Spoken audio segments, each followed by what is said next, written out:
ಯೋಹಾನ 18ನೇ ಅಧ್ಯಾಯ 19ನೇ ವಾಕ್ಯದಲ್ಲಿ ನೋಡ್ರಿ, ಆ ರಕ್ತ ಅಷ್ಟಕ್ಕೆ ಆಯ್ತಾ? 18, 19 ಹೇಳುತ್ತೆ, ಮಹಾಯಾಜಕನು ಯೇಸುವನ್ನ ಏನ್ ಮಾಡಿದ್ನಂತೆ? ಶಿಷ್ಯರ ವಿಷಯವಾಗಿ ಏನ್ ಮಾಡಿದ್ನು? ಶಿಷ್ಯರ ವಿಷಯವಾಗಿ, ಉಪದೇಶದ ವಿಷಯವಾಗಿ ಏನ್ ಮಾಡಿದ್ನು? ವಿಚಾರಿಸಿದ್ನು. ಈಗ ನೆಕ್ಸ್ಟ್ ಕೋರ್ಟ್, ಇನ್ನು ಕೇಸ್ ಮುಗ್ದಿಲ್ಲ, ವಿಚಾರಿಸ್ತಾ ಇದ್ದಾನೆ. ಅದಕ್ಕೆ ಯೇಸು ಹೇಳಿದ್ನಂತೆ 20ನೇ ವಾಕ್ಯ, ನಾನು ಧಾರಾಳವಾಗಿ ಲೋಕದ ಮುಂದೆ ಏನ್ ಮಾಡಿದ್ದೇನೆ? ಮಾತಾಡಿ ಯಹೂದ್ಯರೆಲ್ಲ ಕೊಡುವಂತ ಸಭಾ ಮಂದಿರಗಳಲ್ಲಿಯೂ ದೇವಾಲಯದಲ್ಲಿಯೂ ಯಾವಾಗಲೂ ಏನ್ ಮಾಡಿದ್ದೇನೆ? ಉಪದೇಶ ಮಾಡುತ್ತಾ ಬಂದೆ. ಮರೆಯಾಗಿ ಏನ್ ಮಾಡಿಲ್ಲ, ಯಾವುದನ್ನು ಮಾತಾಡ್ಲಿಲ್ಲ. ನಿಮಗೆ ಗೊತ್ತಿಲ್ಲ, ಈ ಒಂದು ವಾಕ್ಯ ನನ್ನನ್ನ ಬಹಳ ಕಷ್ಟಕ್ಕೆ ಒಳಪಡಿಸಿದೆ. 20 ವರ್ಷದಿಂದ ನನಗೆ ಕಷ್ಟಕ್ಕೆ ಒಳಪಡಿಸಿರೋ ವಾಕ್ಯ ಯಾವ್ದು ಗೊತ್ತಾ? ಈ ವಾಕ್ಯ. ಯಾವುದನ್ನೆಲ್ಲ ನಾನು ಮರೆಯಾಗಿ ಮಾತಾಡದೆ ನೇರವಾಗಿ ಅವರಿಗೆ ಮಾತಾಡ್ತೀನೋ ಅವತ್ತೆಲ್ಲ ನನ್ಗೇನ್ ಬಂದಿದೆ? ಒಳ್ಳೇದಾಗುತ್ತಾ? ಏನ್ ಬರುತ್ತೆ? ಸಮಸ್ಯೆನೇ ಬರೋದು. ನನ್ನ ನಡೆಸಿದಂತ ಒಬ್ಬ ಸೇವಕರು ಹೇಳಿದ್ರು, ಯಾರ್ದಾದ್ರೂ ವಿಶ್ವಾಸಿಗಳಿಗೆ ಏನಾದ್ರೂ ಹೇಳ್ಬೇಕಾ, ಫೋನ್ ಮಾಡಿ ನೇರವಾಗಿ ಹೇಳ್ಬಿಡು. ಆದ್ರೆ ಬೈಬಲ್ ಇಟ್ಕೊಂಡು ದೊಣ್ಣೆ ಹಿಡ್ಕೊಂಡು ಕಂಬಳಿ ಮುಚ್ಕೊಂಡು ಹೊಡಿಯೋ ಕೆಲಸ ಎಲ್ಲ ಮಾಡಬಾರ್ದು. ಅದು ಎಚ್ಚರಿಕೆಯನ್ನ ನಾನು ಯಾವಾಗಲೂ ತಾಳ್ಮೆಯಿಂದ, ಪಾಸ್ಟ್ ಆದ್ಮೇಲಂತೂ ಹೆಚ್ಚು ನಾನು ಪ್ರಾರ್ಥನೆ ಮಾಡೋದು ಅದೊಂದೇ ವಿಷಯ. ಏನೆಲ್ಲ ನಡೆದಿದ್ರು ಸ್ವಾಮಿ, ವಾಕ್ಯನ ಇಟ್ಟು ಅವನಿಗೆ ನಾನು ತಾಕಲ್ಲ. ಆದ್ರೆ ನೀನು ಹೇಳ್ಬೇಕು ಅಂತ ಏನಾದ್ರೂ ಪರ್ಸನಲ್ ಆಗಿ ಹೇಳ್ಬೇಕಿದ್ರೆ ಅವನಿಗೆ ಹೇಳಲೇಬೇಕು. ಯಾಕೆ? ಯೇಸು ಹಾಗೆ ಮಾತಾಡಿದ್ನು. ನೋಡ್ರಿ, ಯೇಸು ಸ್ವಾಮಿ ಹೇಳಿದ ಪದ ನೋಡ್ರಿ, ಆ ಪದ ನನಗೆ ತುಂಬಾ ಇಷ್ಟ. ಧಾರಾಳವಾಗಿ ಲೋಕದ ಮುಂದೆ ಏನ್ ಮಾಡಿದ್ದೇನೆ? ಹಿಡ್ಕೊಂಡು ಮಾತಾಡಿದ್ರ? ಈ ಅರಿವು ಇವತ್ತು ಸಭೆಗೆ ಬಂದಿಲ್ಲ. ಸ್ಲೈಡ್ ಹಾಕಿ. ಏನದು? ಏನರಿ? ಆ ಕುರಿ ಯಾವ ಕುರಿ? ಎಲ್ಲರೂ ಹೇಳ್ತಾ ಇದ್ದೀರಾ ಮೌನವಾದ ಕುರಿ ಅಂತ. ವಧ್ಯಸ್ಥಾನಕ್ಕೆ ಒಯ್ಯಲ್ಪಡುವಂತ ಕುರಿ ಬಾಯಿ ತೆರೆಯಲೇ ಇಲ್ಲ. ಇವತ್ತು ಒಂದು ರೆವಲೇಷನ್ ನಿಮಗ್ ಬರ್ಬೇಕು. ಬಾಯಿ ಬಿಡೋ ಕುರಿ ಹೇಳ್ರಿ, ಸ್ವಲ್ಪ ಬಾಯಿ ಬಿಡು. ಏನಿದೆಯೋ ಅವುಗಳನ್ನ ನೀವು ನಾನು ಬಾಯಿ ಬಿಡ್ದೆ. ಯೇಸು ಸ್ವಾಮಿ ಎಷ್ಟು, ಅದಕ್ಕೆ ಒಂದೊಂದ್ಸರಿ ನನ್ನ ಮನಸ್ಸಾಕ್ಷಿ ತಾಳ್ಮೆಯಿಂದ ಹೇಳ್ತೀನಿ, ಯಾರ ಬಗ್ಗೆನಾದ್ರೂ ಹಿಂದಾಗಿ ಮಾತಾಡ್ಬಿಟ್ರೆ ನನಗೆ ಪ್ರೇಯರ್ ಮಾಡಕ್ಕಾಗಲ್ಲ, ನನಗಾಗೋ ಹೋರಾಟ. ಆಮೇಲೆ ಅವ್ರಿಗೆ ಫೋನ್ ಮಾಡಿ ನಾನು ಇವ್ರಿಗೆ ಹಿಂಗೆ ಹೇಳ್ದೆ ಅಂತ ಅದನ್ನ ಅವ್ನಿಗೆ ಹೇಳಲಿಲ್ಲ ಅಂದ್ರೆ ನನ್ಗೇನಿಲ್ಲ, ಸಮಾಧಾನನೇ ಇಲ್ಲ. ಯಾಕಂದ್ರೆ ನನಗೆ ಪ್ರಾರ್ಥನೆ ಮಾಡಕ್ಕಾಗಲ್ಲ. ವಾಕ್ಯ ಹೇಳುತ್ತೆ, ಸಹೋದರನ ಬಗ್ಗೆ ಹಿಂದೆ ಮಾತಾಡಿದ್ರೆ ಅದು ಪಾಪ. ಇವತ್ತು ಪಾಪ ಅಂತಾನೆ ಅನ್ಸಿಲ್ಲ ನಮ್ಗೆ. ಅವ್ರ ಬಗ್ಗೆ ಹೇಳಿ ತಿರುಗಿಸಿ ಎಲ್ಲ ಮಾಡ್ತೀವಿ. ಆದ್ರೆ ಅವ್ರಿಗೆ ನೇರವಾಗಿ ಹೇಳ್ಬಿಟ್ಟಿದ್ರೆ, ಒಂದ್ಸರಿ ಒಬ್ಬ ಹುಡುಗ ನನ್ಗೆ ಅದೇ ಹೇಳ್ದ. ಅವನಿಗೆ ಯಾವುದೋ ಒಂದು ವಿಷಯಕ್ಕೆ ನಾನು ಏನೋ ಮಾಡ್ಬಿಟ್ಟೆ. ಅವ್ನು ನನಗೆ ಒಂದ್ಸರಿ ಫೋನ್ ಮಾಡಿ ಹೇಳ್ದ, ಅಣ್ಣ ನೀನ್ ನನಗೆ ಹೇಳ್ಬೋದಾಗಿತ್ತಲ್ಲ ಅಣ್ಣ, ಅವತ್ತು ನನ್ನ ಸೇವೆಯಲ್ಲಿ ತೀರ್ಮಾನ ಮಾಡಿದೆ. ಹೌದಲ್ವಾ? ಇವನಿಗೆ ನಾನು ಹೇಳ್ದೆ, ಇವ್ರ ಅಮ್ಮನಿಗೆ ಯಾಕೆ ಹೋಗಿ ಹೇಳ್ದೆ? ಆಗಿದ್ ಸಮಸ್ಯೆ ಅಷ್ಟಿಷ್ಟಲ್ಲ, ಅವ್ರ ಮನೇಲಿ ದೊಡ್ಡ ರಾಧಾಂತ್ಯಗಳೇ ಆಗೋಯ್ತು. ಈ ನಾಲಿಗೆ ಎಷ್ಟು ಸಮಸ್ಯೆ ಮಾಡಿದೆ ಗೊತ್ತಾ? ನಿಮ್ ಬಗ್ಗೆ ಗೊತ್ತಿಲ್ಲ, ನನ್ನ ನಾಲಿಗೆ ಬಗ್ಗೆ ನಾನು ಹೇಳ್ತೀನಿ. ಹಾಗಾಗಿ ಯೇಸುವನ ಹತ್ರ ಜಾಸ್ತಿ ನಾನು ಪ್ರೇಯರ್ ಮಾಡಿರೋದೇ ಏನಂದ್ರೆ, ಸ್ವಾಮಿ ಧಾರಾಳವಾದ ಉಪದೇಶವನ್ನ. ಯೇಸು ಸ್ವಾಮಿ, ಅದಕ್ಕೆ ನೀವು ನೋಡೋದಾದ್ರೆ ಯೇಸು ಸ್ವಾಮಿ ಮಾತಾಡಿದ್ನು ನೋಡ್ರಿ. ಬಾಯಿ ಬಿಡ್ತು ಆ ಕುರಿ. ಏನಂತ ಹೇಳ್ತು? ನನ್ನನ್ನು ಯಾಕೆ ವಿಚಾರಿಸುತ್ತಿ? ನಾನು ಏನೇನ್ ಮಾತಾಡಿದ್ನೋ ಅದನ್ನೆಲ್ಲ ಕೇಳಿದವರಲ್ಲಿ ನೀನೇನ್ ಮಾಡು. ನಾನು ಹೇಳಿದ್ದು ಇವರಿಗೆ ನೋಡಿ ಹೇಗಿದೆ, ನಾನು ಹೇಳಿದ್ದು ಇವರಿಗೆ. ನನಗೆ ಇವತ್ತಿಗೂ ಅದನ್ನ ಮಾಡಕ್ಕಾಗಿಲ್ಲ. ಪಾಸ್ಟರ್ ಸುಂದರಂ ತುಂಬಾ ಕಡಿಮೆ ಮಾತಾಡ್ತಿದ್ದಿದ್ ಸೇವಕರಂತೆ. ನನಗೆ ಆ ಅರ್ಹತೆ ಇಲ್ಲ ಆ ಸಾಕ್ಷಿ ಹೇಳಕ್ಕೂ. ಅವ್ರ ಹತ್ರ ಏನಾದ್ರು ಬಂದು ನೀವು ಯಾರತ್ತಾದ್ರೂ ಒಬ್ರ ಬಗ್ಗೆ ಕೃಷ್ಣ ಹಿಂಗಂತೆ ಅಂತ ಏನಾದ್ರು ಹೇಳಿದ್ರೆ ಅವ್ರ ಟೇಬಲ್ ಕೂತ್ಕೊಂಡು ಒಂದು ಬೆಲ್ ಹೊಡಿಯರಂತೆ. ಒಂದ್ ವೇಳೆ ಉದಾಹರಣೆಗೆ ಹೇಳ್ತಾ ಇರೋದು, ಕೃಷ್ಣ ಅವ್ರು ಬಂದು ಮಲ್ಕಪ್ಪನ ಬಗ್ಗೆ, ಮಲ್ಕಪ್ಪ ಅವ್ರು ಹಿಂಗೆ ಅಂದ್ರೆ ಬೆಲ್ ಹೊಡೆದ್ಬಿಟ್ಟು ಮಲ್ಕಪ್ಪನ ಕರೆಸ್ಬಿಡವು. ಕೃಷ್ಣ ಏನಮ್ಮ ಸೊಲ್றாரு ಕೇಳು. ಹೆಂಗಿದೆ ಇದು? ಹಂಗಾಗಿ ಅವ್ನು ಯಾವತ್ತೂ ಆತ ತನ್ನ ಜೀವಿತದಲ್ಲಿ ಪಾಪನೇ ಮಾಡದೆ ಕಾಪಾಡ್ಕೊಂಡಂತ ನಾಲಿಗೆಯಲ್ಲಿ ವ್ಯಕ್ತಿ ಅಂತೆ. ನನಗಂತ ಆ ಮಟ್ಟಕ್ಕೆ ಇನ್ನೂ ಜ್ಞಾನ ಬಂದಿಲ್ಲ. ಒಂದ್ ವೇಳೆ ನಾನು ಹಂಗೆ ಕರೆದ್ರೆ ಅಷ್ಟೇ, ನೀವು ಗೇಟ್ಗೆ ಬರಲ್ಲ. ಆದ್ರೆ ಆ ಭಕ್ತರುಗಳೆಲ್ಲ ಹಂಗೆ ಯಾಕೆ ಬದುಕಿದ್ರು ಅಂದ್ರೆ, ನೀವು ನನಗಾಗಿ ಪ್ರಾರ್ಥನೆ ಮಾಡ್ಬೇಕು, ನಮ್ಗಿಂತ ಒಂದು ಹೃದಯ ಸ್ವಾಮಿ ಕೊಡ್ಬೇಕು. ಯಾಕಂದ್ರೆ ಮರೆಯಾಗಿ ಏನನ್ನು ಮಾತಾಡ್ಲಿಲ್ಲ ಯೇಸು ಸ್ವಾಮಿ. ಈ ವಾರ ಎಲ್ಲ ನನಗೆ ಆ ಮಾತು, ನಾನು ಏನ್ ಮಾತಾಡಿದ್ನು ಅವ್ರನ್ನೇ ಕೇಳಿ ವಿಚಾರಿಸು. ನಾನು ಹೇಳಿದ್ದು ಯಾರ ಹತ್ರ ಹೇಳಿ? ಇವ್ರಿಗೆ ತಿಳಿದಿದೆಯಲ್ಲ. ಯೇಸು ಸ್ವಾಮಿ ಹೇಳ್ತಾ ಇದ್ದಾರೆ, ನಾನು ಹೇಳಿದ್ದೀನಿ ಇವ್ರು ಕೇಳು. ಎಂತ ಸ್ವಾಮಿಯ ಜ್ಞಾನ. 23ನೇ ವಾಕ್ಯದಲ್ಲಿ ನೋಡ್ರಿ ಕೆಳಗಡೆ, ಈ ಮಾತು ಹೇಳಿದಾಗ ಓಲೆಕಾರರಲ್ಲಿ ಒಬ್ನು ಈಗ ಉತ್ತರ ಕೊಡ್ತೀಯ ಅಂತ ಹೇಳಿ ಅವನ ಕೆನ್ನೆಗೆ ಏನ್ ಮಾಡ್ದ, ಏಟ್ ಹಾಕ್ದ, ಯೇಸು ಸ್ವಾಮಿಗೆ ಹೊಡೆದ. ನಿಮಗೆ ಗೊತ್ತಾ, ಯೇಸು ಸ್ವಾಮಿ ಹೊಡೆದ್ರು, ಏಟ್ ತಿಂದ್ರು, ಶಿಲುಬೆಯಲ್ಲಿ ರಕ್ತ ಸುರಿಸಿದ್ರು, ಎಲ್ಲ ನಿಜ ದೇವರ ಮಕ್ಕಳೇ. ಆದ್ರೆ 23ನೇ ವಾಕ್ಯದಲ್ಲಿ ಯೇಸು ಸ್ವಾಮಿ ಒಂದು ಕೌಂಟರ್ ಅಟ್ಯಾಕ್ ಕೊಟ್ರು. ಏನಂತ, ನಾನ್ ಮಾತಾಡಿದ್ರಲ್ಲಿ ಏನಾದ್ರೂ ದೋಷ ಇದ್ರೆ ಆ ದೋಷ ಇಂಥದ್ದೆಂದು ನೀನೇನ್ ಮಾಡ್ಬೇಕು. ನಾನ್ ಮಾತಾಡಿದ್ ಸರಿಯಾಗಿದ್ರೆ ನಾನು ಯಾಕೆ ಹೊಡಿತೀಯ ನೀನು? ಈ ಜೀಸಸ್ ಬಗ್ಗೆ ಗೊತ್ತಿದ್ಯಾ ನಿಮ್ಗೆ? ನಾನು ಮಾತಾಡಿದ್ ಸರಿಯಾಗಿದ್ರೆ ಯಾಕೆ ಹೊಡಿತೀಯ? ಇದು ಯೇಸು ಸ್ವಾಮಿಯ ಒಂದು ಗುಣ ಕೂಡ. ಹಾಗಾಗಿ ಇವತ್ತು ಎಲ್ಲರೂ ಅದಕ್ಕೆ ಒಂದೊಂದ್ಸರಿ ಕರಪತ್ರ ನಾನು ಕೊಟ್ಟಾಗ ಒಬ್ಬ ಅರಿಯಕ್ ಬಂದ, ಅರಿಬೇಡ, ಇಷ್ಟ ಇಲ್ಲ, ವಾಪಸ್ ಕೊಡು. ಅರಿಯೋ ಹಕ್ಕು ನಿಮಗಿಲ್ಲ, ವಾಪಸ್ ಕೊಡಿ, ತಗೋತೆ. ಸಂವಿಧಾನ ಹೇಳಿದೆ. ಎಲ್ಲಾ ಸಮಯದಲ್ಲೂ ನಾವು ಕುರಿಮರಿ ನಿಜವೇ. ಆದ್ರೆ ಕೆಲವು ಸಾರಿ ದೇವರು ನಮಗೆ ಜ್ಞಾನ ಕೊಡಬೇಕು. ಎಲ್ಲಿ ಬಾಯಿ ಬಿಡ್ಬೇಕು ಅಲ್ಲಿ ಏನ್ ಮಾಡ್ಬೇಕು, ಬಾಯಿ ಬಿಡ್ಬೇಕು. ನಿನ್ ಗಂಡ ಮಾಡೋ ಅಕ್ರಮ ಎಲ್ಲ ನಿನಗ್ ಚೆನ್ನಾಗ್ ಗೊತ್ತು, ದೇವ್ರು ಕೊಡೋ ದುಡ್ಡನ್ನೆಲ್ಲ ಕದೀತಾ ಇರೋದು ನಿನಗ್ ಚೆನ್ನಾಗ್ ಗೊತ್ತು, ಆದ್ರೂ ಬಾಯಿ ಬಿಡಲ್ಲ. ಇನ್ ಕೆಲವರು ಅವ್ರ ಗಂಡ ಬೇರೊಬ್ಬನೊಂದಿಗೆ ತಪ್ಪಾದ ಸಂಬಂಧ ಇರೋದು ಚೆನ್ನಾಗ್ ಗೊತ್ತು, ಪಾಸ್ಟರ್ ಹತ್ರ ಮಾತ್ರ ಹೇಳಲ್ಲ. ಈ ರೀತಿ ನಾನು ನೋಡ್ತಾ ಇದ್ದೀನಿ ಬಹಳಷ್ಟು ಜನರ ಸಭೆಗಳಲ್ಲಿ. ಇವತ್ತು ಇಲ್ಲಿ ಅಂತಲ್ಲ, ಅನೇಕ ಕಡೆಯಲ್ಲಿ ಯಾವುದನ್ನ ಹೇಳಬೇಕು ಅದನ್ನ ಸಭೆ ಮಕ್ಕಳುಗಳು ಬಾಯಿ ಬಿಡ್ಬೇಕು. ಆದ್ರೆ ನಾವ್ ಹೇಳೋದು ವಧ್ಯಸ್ಥಾನಕ್ಕೆ ಒಯ್ಯಲ್ಪಟ್ಟ ಕುರಿ. ಪಕ್ಕದಲ್ಲಿ ಹೇಳಿ, ಮಾತಾಡ್ಬೇಕಾದ ಟೈಮಲ್ಲಿ ಮಾತಾಡ್ಲಿಲ್ಲ ಅಂದ್ರೆ ಪಾಪ. ಇದು ನಿಮ್ಗೆ ಅರಿವಿರ್ಬೇಕು. ಮಾತಾಡ್ಬೇಕಾದ ಟೈಮಲ್ಲಿ ಮಾತಾಡ್ಲಿಲ್ಲ ಅಂದ್ರೆ ಅದು ಪಾಪ. ನೀವ್ ಯಾವಾಗ್ಲೂ ಮೌನಿಯು, ಮತಿವಂತ, ಬುದ್ಧಿವಂತ, ಅದೆಲ್ಲ ಇನ್ನೊಂದ್ ಕಡೆ ಮೂಡನಿಗೆ ಹೇಳ್ಬೇಕಾಗಿದ್ನಿ ಹೇಳು ಅಂತ ಮಾತೇಳಿ. ಕತ್ತಿ ತಿವಿದು ಮಾತಾಡುವವರು ಉಂಟು ಅಂತ ಕೇಳುತ್ತೆ. ಆದ್ರೆ ಅಲ್ಲಿ ಒಂದು ಧ್ಯಾನವನ್ನ ಸ್ವಾಮಿ ಹತ್ರ ಕೇಳಿ ಅವ್ರಿಗೆ ಏನ್ ಹೇಳ್ಬೇಕು ಅವ್ರಿಗೆ ನೀವು ಹೇಳಲಿಲ್ಲ ಅಂದ್ರೆ ನಾನ್ ನಿಮ್ಗೆ ಹೇಳ್ತಾ ಇದ್ದೀನಿ, ಆತ್ಮಕ್ಕೆ ಲೆಕ್ಕ ನೀನ್ ಕೊಡ್ಬೇಕು. ನಿನ್ ಗಂಡನ ಪರವಾಗಿ ನೀನ್ ಲೆಕ್ಕ ಕೊಡ್ಬೇಕಾಗತ್ತೆ, ನಿನ್ ಮಕ್ಕಳ ಪರವಾಗಿ ನೀನ್ ಲೆಕ್ಕ ಕೊಡ್ಬೇಕು. ಮಾತಾಡ್ಲಿಲ್ಲ ಅಂದ್ರೆ, ಸತ್ಯ ಬರುವಾಗ ನೀವು ಮಾತಾಡ್ಲಿಲ್ಲ, ನಾವು ಮಾತಾಡ್ಲಿಲ್ಲ ಅಂದ್ರೆ, ನನಗೆ ಗೊತ್ತಿದೆ ಎಷ್ಟೋ ಮಕ್ಕಳುಗಳು, ಎಷ್ಟೋ ಹೆಂಡತಿಯರು ಅವ್ರು ಮಾತಾಡಿದ್ರೆ ಅವ್ರ ಗಂಡ ಇವತ್ತು ನರಕಕ್ಕೆ ಹೋಗ್ತಾರೆ. ಆದ್ರೆ ಏನ್ ಹೇಳಕ್ ಪಾಸ್ಟರ್ ಕಡೆಯವರೆಗೂ ಅವ್ನ ಅಲ್ಲಿಗೆ ಕಳಿಸ್ಬೇಕು. ನಿಜವಾದ ಪ್ರೀತಿ ಇದ್ರೆ, ಸತ್ಯವಿದ್ರೆ ನೀವು ಅವ್ರನ್ನ ಗದರ್ತೀರ, ಅವ್ರಿಗೆ ಇರುವುದನ್ನ ಹೇಳ್ತೀರ. ಆ ಅರಿವು ನಿಮ್ಮನ್ನ ಇಲ್ಲಿ ನಿಮಗ್ ನಾಚಿಕೆ ಪಡಿಸ್ಬೋದು, ಆದ್ರೆ ದೇವರ ಮುಂದೆ ನಿಂತಾಗ ನಿಮ್ಮ ಮನಸ್ಸಾಕ್ಷಿ ಶುದ್ಧವಾಗಿರುತ್ತೆ. 18ನೇ ಅಧ್ಯಾಯ 33ನೇ ವಾಕ್ಯದಲ್ಲಿ ನೋಡ್ರಿ. ಆಗ ಪಿಲಾತನು ತಿರುಗಿ ಅರಮನೆಯೊಳಕ್ಕೆ ಹೋಗಿ ಯೇಸುವನ್ನ ಕರೆದು ಏನಂತ ಕೇಳ್ದ, ನೀನು ಯೆಹೂದ್ಯರ ಅರಸನೂ ಹೌದು. ಯೇಸು ಏನ್ ಹೇಳ್ತಾನೆ, ನಿನ್ನಷ್ಟಕ್ಕೆ ನೀನೇ ಇದನ್ನ ಹೇಳ್ತೀಯೋ, ಮತ್ತೊಬ್ರು ನನ್ನ ವಿಷಯದಲ್ಲಿ ನಿನ್ಗೆ ಏನೇ ಆದ್ರೂ. ಎಷ್ಟೆಲ್ಲ ಮಾತಾಡಿದಾನೆ ಗೊತ್ತಾ ಯೇಸು ಸ್ವಾಮಿ. 36ನೇ ವಾಕ್ಯದಲ್ಲಿ 35ರಲ್ಲಿ ಸ್ವಂತ ಜನ ಮಹಾಯಾಜಕರು ನೀನು ನನಗೆ ಒಪ್ಸಿದ್ದಾರೆ ಅಂದ್ರೆ, 36ನೇ ವಾಕ್ಯದಲ್ಲಿ ಯೇಸು ಸ್ವಾಮಿ ಹೇಳಿದ್ ನೋಡ್ರಿ ಹೆಂಗ್ ಹೇಳ್ತಿದ್ದಾನೆ, ನನ್ನ ರಾಜ್ಯವು ಈ ಲೋಕದ್ದಲ್ಲ. ನನ್ನ ರಾಜ್ಯವು ಈ ಲೋಕದ್ದಾಗಿದ್ರೆ ನಾನು ಯಹೂದ್ಯರ ಕೈಯಲ್ಲಿ ಬೀಳದಂತೆ ಯಾರು ಕಾಪಾಡ್ತಿದ್ರು. ಆದ್ರೆ ನನ್ನ ರಾಜ್ಯವು ಎಲ್ಲಿದಲ್ಲ, ಇಲ್ಲಿ ಅದಲ್ಲ. ಸ್ವಾಮಿ ಹೇಳ್ತಾ ಇದ್ದಾನೆ, ನೀನ್ ನನ್ನ ರಾಜ್ಯದ ಇದಲ್ಲಪ್ಪ, ಯಾಕಂದ್ರೆ ನನ್ನ ರಾಜ್ಯಕ್ಕಾಗಿ ನಾನು ಇಲ್ಲಿಲ್ಲ. 37ನೇ ವಾಕ್ಯದಲ್ಲಿ ಒಂದು ಮಾತನ್ನ ಯೇಸು ಸ್ವಾಮಿ ಹೇಳಿ ಆ ಡೈಲಾಗ್ನ ಮುಗಿಸ್ತಾ ಇದ್ದಾನೆ. ಸತ್ಯದ ವಿಷಯದಲ್ಲಿ ಸಾಕ್ಷಿ ಹೇಳುವುದಕ್ಕೋಸ್ಕರ ಹುಟ್ಟಿದವನು, ಅದಕ್ಕೋಸ್ಕರವೇ ಈ ಲೋಕಕ್ಕೆ ಬಂದಿದ್ದೇನೆ. ಸತ್ಯ ಪರರೆಲ್ಲರೂ ಏನ್ ಮಾಡ್ತಾರೆ, ನನ್ನ ಮಾತಿಗೆ ಏನ್ ಕೊಡ್ತಾರೆ, ಕಿವಿ ಕೊಡ್ತಾರೆ. ಸತ್ಯ ಪರರೆಲ್ಲರೂ ಮಾತಿಗೆ ಕಿವಿ ಕೊಡ್ಬೇಕು.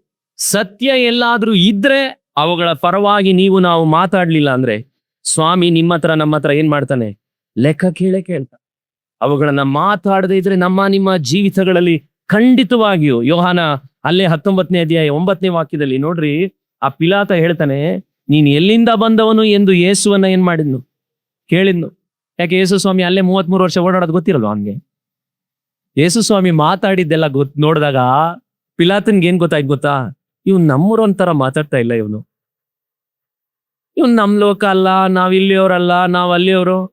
ಹಿಂಗೆಲ್ಲ ನೀವು ಮಾತಾಡಿದ್ರೆ ನನ್ನ ಹತ್ರ ಕೆಲವ್ರು ಹಂಗೆ ಹೇಳೋದು, ಏನ್ ಮಾಡ್ಲಿಲ್ಲ, ಅದ್ ಮಾಡ್ಲಿಲ್ಲ, ನೀವು ಪರಲೋಕ ಅದು ಇದು ಹೇಳಿದ್ರೆ ಏನಂತ ಹೇಳಿ, ಇವನು ಯಾವನೋ ಮುಟ್ಟಾಳ. ನಿನ್ನೆ ಮಾತ್ರ ಒಬ್ರು ಒಂದ್ ಮಾತು ಹೇಳಿದ್ರು, ಅವ್ರು ಕ್ಯಾಥಲಿಕ್ ಹೇಳಿದ್ರು, ಹೌದು ನೀವು ಸೇವೆ ಈ ವಿಷಯನೆಲ್ಲ ಅನ್ಯರಿಗೆ ನೀವೇನೇ ಹೇಳಿದ್ರು ಅವ್ರಿಗೆ ಅರ್ಥ ಮಾಡ್ಸಕ್ಕೆ ಆಗಲ್ಲ, ಅರ್ಥ ಮಾಡ್ಸೋದನ್ನ ನೀವೇನ್ ಮಾಡ್ಬಿಡಿ, ಬಿಟ್ಬಿಡಿ. ಆದ್ರೆ ಯಾಕೆ ಹೇಳ್ತಾ ಇದ್ದೀನಿ, ಯೇಸು ಸ್ವಾಮಿ ಇಲ್ಲಿ ಎಂತ ಮಾತುಗಳನ್ನ ಹೇಳಿದ್ನಂದ್ರೆ, ನಾನು ಎಲ್ಲಿಂದ ಬಂದವನು ಅಂತ ಅವನ್ ಕೇಳ್ತಾ ಇದ್ದಾನೆ ಯೇಸು ಸ್ವಾಮಿಗೆ. ಆದ್ರೆ ಯೇಸು ಅವನಿಗೆ ಏನ್ ಮಾಡ್ಲಿಲ್ಲ ನೋಡ್ರಿ, ಇಲ್ಲಿ ಉತ್ತರ ಕೊಡ್ಲಿಲ್ಲ. ಇದು ಜ್ಞಾನ. ಸ್ವಾಮಿ ಯೇಸು ಸ್ವಾಮಿ ಏನ್ ಮಾಡ್ತಾ ಇದ್ದಾನೆ? ಜ್ಞಾನ ಉತ್ತರವನ್ನ ಏನ್ ಮಾಡ್ಲಿಲ್ಲ, ಕೊಡ್ಲಿಲ್ಲ. ಪಿಲಾತನು ನನ್ನ ಸಂಗಡಲು ನೀನ್ ಮಾತಾಡೋದಿಲ್ವೋ ಅಂದಾಗ, ಓದ್ ನೋಡ್ರಿ 11ನೇ ವಾಕ್ಯದಲ್ಲಿ, ಎಲ್ಲರೂ ಓದೋಣ. ಮೇಲನಿಂದ ನಿನಗೆ ಕೊಡಲ್ಪಡದಿದ್ರೆ, ಅಧಿಕಾರ ಕೊಡದೇ ಇದ್ರೆ, ಅಲ್ಲಿ ವಾಕ್ಯ 10ರಲ್ಲಿ ಹೇಳ್ತಾನಲ್ಲ, ನಿನ್ನನ್ನು ಬಿಡಿಸುವ ಅಧಿಕಾರ, ನಿನ್ನನ್ನು ಶಿಲುಬೆ ಹಾಕಿಸುವ ಅಧಿಕಾರ ಯಾರಿಗಿದೆಯಂತೆ? ನನಗಿದೆ. ಆದ್ರೆ ಯೇಸು ಸ್ವಾಮಿ ಏನ್ ಹೇಳ್ತಾ ಇದ್ದಾನೆ? ಮೇಲನಿಂದ ನಿನಗೇನಾದ್ರೂ ಅಧಿಕಾರ ಕೊಡ್ಲಿಲ್ಲ ಅಂದ್ರೆ, ನನ್ನನ್ನ ನಿನಗೆ ಒಪ್ಪಿಸಿದವನಿಗೇನಿದೆ? ಹೆಚ್ಚಿನ ಪಾಪ ಉಂಟು. ನೋಡ್ರಿ, ಆ ಪಿಲಾತನಿಗೆ ಸ್ವಾಮಿ ಹೇಳ್ತಾ ಇದ್ದಾನೆ, ನನ್ನನ್ನ ಬಿಡಿಸುವ ಅಧಿಕಾರ, ನಾನ್ ಕರೆದ್ರೆ ದೇವದೂತರುಗಳು ಗುಂಪುಗಳು ಇಳಿದು ಬರುತ್ತಪ್ಪ, ಆದ್ರೆ ನಾನ್ ಕರೆಯಲ್ಲ. ಯಾಕಂದ್ರೆ ನನ್ನನ್ನ ಕಳುಹಿಸಿದ್ದು ನಾನು ಶಿಲುಬೆಯಲ್ಲಿ ಸಾಯ್ಬೇಕು ಅನ್ನುವಂತ ಅರಿವಿನಿಂದ ನಾನು ಬಂದಿದ್ದೀನಿ. ಹಾಗಿದ್ರೆ ದೇವರ ಮಕ್ಕಳೇ, ನಮ್ಮ ಪರವಾಗಿ ಆ ಕುರಿ ಯಾವಾಗ್ಲೂ ಬಾಯಿ ತೆರೆದಿದೆ. ತಂದೆಯ ಬಲಗಡೆಯಲ್ಲಿ ಇವತ್ತು ಆ ಯಜ್ಞದ ಕುರಿ ಏನ್ ಮಾಡ್ತಾ ಇದೆ? ಪ್ರಾರ್ಥನೆ ಮಾಡ್ತಾ ಇದೆ. ಹಾಗಿದ್ರೆ ಆ ಬಾಯಿ ಮುಚ್ಚಲ್ಪಟ್ಟಿದೆಯಾ? ನಿಮ್ ಪರವಾಗಿ, ನನ್ನ ಪರವಾಗಿ ಏನ್ ಮಾಡ್ತಾ ಇದ್ದಾರೆ? ಪ್ರಾರ್ಥನೆ ಮಾಡ್ತಾ ಇದೆ. ನನಗೀಗ್ಲೂ ನೆನಪಿದೆ, ನನ್ನ ಜೀವಿತದಲ್ಲಿ ಇವತ್ತು ನಾನು ನಿಮ್ಗೆ ಏನಾದ್ರೂ ಸತ್ಯವನ್ನ ಗದರಿಸ್ತಿದ್ದೀನಿ ಅಂದ್ರೆ, ಅವತ್ತು ಲೀಮಾ ಆಂಟಿ ನನ್ನನ್ನ ಒಂದು ಒಂದು ಬೆಂಚ್ ಮೇಲೆ ಕೂರಿಸ್ಕೊಂಡಿದ್ದು ನನಗೆ ನೆನಪಿದೆ. ಅವತ್ ಬೈಬಲ್ನ ಕೈಯಲ್ಲಿ ಹಿಡ್ಕೊಂಡು ಹೇಳ್ಬೇಕು, ಹೊಟ್ಟೆ ಪಾಡಿಗೆ ಏನಾದ್ರೂ ಈ ಬೈಬಲ್ನ ನೀನು ಒತ್ಕೊಂಡ್ರೆ ದೇವ್ರು ನೀನು ಹೊಡಿತಾನೆ. ಅದು ಹೊಟ್ಟೆ ಪಾಡಿಗೋಸ್ಕರ ಏನಾದ್ರೂ ಈ ಬೈಬಲ್ನ ನೀನು ಒತ್ಕೊಂಡ್ರೆ ದೇವ್ರು ನೀನು ಹೊಡಿತಾನೆ. ನೀವು ನನ್ನೇನಾದ್ರೂ ಕೇಳಿದ್ರೆ, ನನ್ನ ಜೀವಿತದಲ್ಲಿ ಕೆಲವರು ಬಾಯಿ ಬಿಟ್ಟು ನನಗೆ ಮಾತಾಡಿದೆ, ಅದಕ್ಕೆ ನಾನು ಇವತ್ತು ಒಬ್ಬ ಸೇವಕ. ಆದ್ರೆ ಎಷ್ಟೋ ಜನ ನನಗೆ ಮಾತಾಡ್ಲೇ ಇಲ್ಲ, ನನಗೆ ನೋವಾಗುತ್ತೆ ಅಂತ. ಇಲ್ಲ, ಕ್ರಿಮಿನಲ್ ಆಗಿ ಕೆಲವರು ಆಕ್ಟಿಂಗ್ ಮಾಡಿದ್ರು, ಅವ್ರನ್ನೆಲ್ಲ ನಾನು ಇವತ್ತು ಆತ್ಮಿಕ ತಂದೆ ಅಂತ ಅನ್ನೋದೇ ಇಲ್ಲ. ನನ್ನ ಜೀವಿತದಲ್ಲಿ ಯಾರು ನೀವು ನನ್ನ ಕರೆದ್ರೆ, ಪೊಂಡ್ರಾಜ್ ಬಾಯಿ ಬಿಟ್ಟ ಕುರಿ ಅದು, ಲೀಮಾ ಆಂಟಿ ಬಾಯಿ ಬಿಟ್ಟ ತಾಯಿ ಅವಳು. ಕಳೆದ ವಾರ ಚರ್ಚಲ್ಲೆಲ್ಲ ತುಂಬೋಗಿದ್ರು ಅಂತ ಕೇಳಲ್ಪಟ್ಟೆ. ನಾನು ಹೆಂಡತಿ ಹತ್ರ ವಿಷಯ ಕೇಳಿ, ನಾನು ಈ ವಾರ ಮಾತಾಡುವಾಗ, ಮಮ್ಮಿ ಜನ ಜಾಸ್ತಿ ಆದ್ರೆ ಜಾಗಕ್ಕೆ ಯೋಚನೆ ಮಾಡ್ತಾ ಇದ್ದೀನಿ. ಶುಕ್ರವಾರ ನನ್ನ ಆತ್ಮಿಕ ತಾಯಿ ಬಾಯಿ ಬಿಟ್ಲು. ಏನ್ ಬಾಯಿ ಬಿಟ್ಲು ಗೊತ್ತಾ? 50 ಜನನೋ 60 ಜನನೋ ಬರ್ತಾ ಇರೋರ್ಗೆಲ್ಲ ವಾರ ವಾರ ಗದರ್ತಿದೀಯಾ? ಸತ್ಯ ಹೇಳ್ತಿದೀಯಾ? ಜನ ಗುಂಪು ಮಾಡ್ಕೊಂಡು ಹೋಗ್ಬೇಡ, ವಾಕ್ಯನ ಬೋಧಿಸು. ಒಬ್ಬ ವಿಧವೆ ನನಗೆ ಬಾಯಿ ಬಿಟ್ಟು ಹೇಳ್ತಾ ಇರೋದ್ರಿಂದಲೇ ವಾರ ವಾರ ನಾನು ಅಳ್ಬೇಕಾಗಿದೆ. ಜನನ ಸೇರಿಸ್ಕೊಂಡು ಹೋಗಕ್ಕಲ್ಲ ನಾವಿರೋದು. ಅದು ಥಿಯೇಟರ್ಗಳು ಮಾಡ್ತಾ ಇದೆ, ಸಿನಿಮಾ ಮಾಲ್ಗಳು ಮಾಡ್ತಾ ಇದೆ. ಆದ್ರೆ ಬರುವಂತ 50-60 ಜನರು ಸತ್ಯದ ಪರವಾಗಿ ನೀವು ಬಾಯಿ ಬಿಡ್ತಿದ್ದೀರಾ? ಹೇಳ್ತೀನಿ, ಒಂದು ಹೋಟ್ಲಲ್ಲಿ ಊಟ ಎಲ್ಲಿದೆ ಅಂತ ಚೆನ್ನಾಗಿ ಹೇಳ್ತೀರಾ ನೀವು, ಚೂಡಿದಾರ ಎಲ್ಲಿ ಸಿಗುತ್ತೆ ಅಂತ ಚೆನ್ನಾಗಿ ಹೇಳ್ತೀರಾ ನೀವು, ಎಲ್ಲೆಲ್ಲಿ ಏನೇನ್ ಸಿಗುತ್ತೆ ಪಕ್ಕಾ ಹೇಳ್ತೀರಾ ನೀವು, ಮ್ಯಾಪ್ಗಳು ಕಳಿಸ್ತೀರಾ. ಈ ಯಜ್ಞದ ಕುರಿಗೆ ಮಾತಾಡಕ್ಕೆ ಬಾಯಿ ಇದೆಯಾ ನಮ್ಗೆ? ಒಬ್ಬನಿಗೆ ಹೇಳ್ತೀವ ವಾರದಲ್ಲಿ ಒಂದ್ಸರಿ ಸುವಾರ್ತೆ? ಅವಕಾಶ ಸಿಕ್ಕಿದ್ರು ಎಲ್ಲಿ ನಾನ್ ಕ್ರಿಶ್ಚಿಯನ್ ಅಂತ ಗೊತ್ತಾಗ್ಬಿಡುತ್ತೋ ಅಂತ ಹೇಳೋದೇ ಇಲ್ಲ.